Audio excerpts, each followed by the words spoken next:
Właśnie może kilka refleksji raczej. Z ciekawością wysłuchałam pani dyrektor o tym, że mieszkańcy Muranowa z takim zainteresowaniem przychodzili i oglądali te wykopaliska. Bardzo się cieszę, że są tacy mieszkańcy na Ursynowie, ale to nie są wszyscy mieszkańcy, bo z ankiet wśród młodzieży, także na Muranowie, wynika, że bardzo wiele z nich po prostu w ogóle nie wie, co tam się działo. Nie chodzi już konkretnie o Miłą 18, tylko chodzi po prostu w ogóle o historię getta w Warszawie.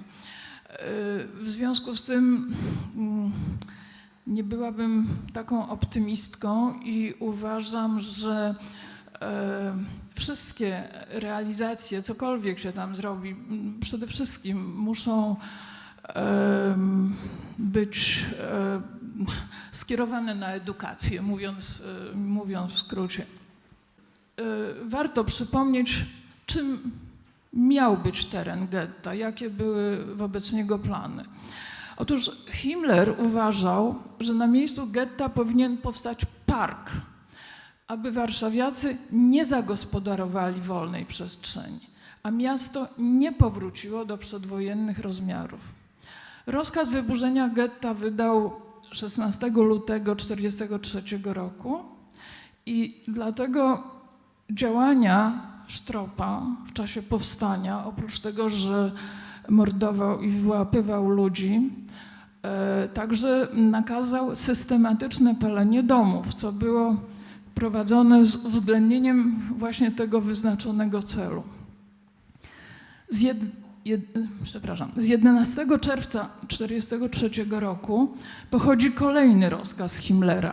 Wyburzenie budynków, czy tych ruin już budynków na terenie getta, wywiezienie gruzów oraz utworzenie parku. Zgodnie z preliminarzem budżetowym planowano wyburzenie 12 milionów metrów sześciennych budynków i odzyskanie 2,5 miliona metrów sześciennych cegieł. No i tak dalej. Nie będę już tych wszystkich danych tutaj podawać. W każdym razie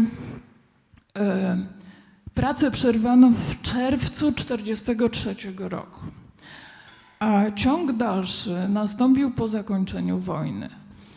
Józef Sigalin w swoich zapiskach dość późnych przypomniał kryteria przyjęte przez Biuro Odbudowy Stolicy przy planowaniu dalszych działań w poszczególnych rejonach Warszawy i istniejące tam warunki ograniczające albo częściowo ograniczające, a w części miasta warunki w niczym nieograniczające.